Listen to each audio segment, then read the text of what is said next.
మాధవదాస్ పూరి జగన్నాథ స్వామికి పరమ భక్తుడు. ఆయన జగన్నాథ్ ధామ్ లో నివసిస్తూ నిత్యం స్వామి సేవలో తరించిపోయేవారు. ఆయనకు జగన్నాథుడు అంటే ప్రాణం. ఒకరోజు మాధవదాసు విపరీతమైన జ్వరంతో బాధపడుతూ ఉండగా ఆయన్ను చూసుకోవడానికి ఎవరూ లేరు.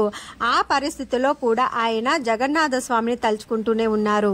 అప్పుడు ఒక అద్భుతం జరిగింది. ఒక చిన్న పిల్లవాడు మాధవదాస్ దగ్గరకు వచ్చి సేవలు చేయడం మొదలుపెట్టాడు. ఆ పిల్లవాడి సేవతో మాధవదాసు నెమ్మదిగా కోలుకున్నారు. కొన్ని రోజుల తర్వాత మాధవదాస్ పూర్తిగా కోలుకున్నారు.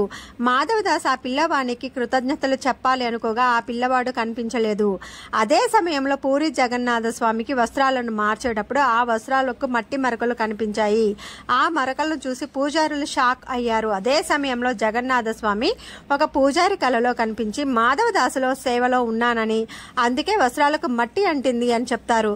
అప్పుడు పూజారులకు అర్థమైంది మాధవదాస్కు సేవలు చేసింది స్వయంగా పూరి జగన్నాథ స్వామి అని. జై జగన్నాథ.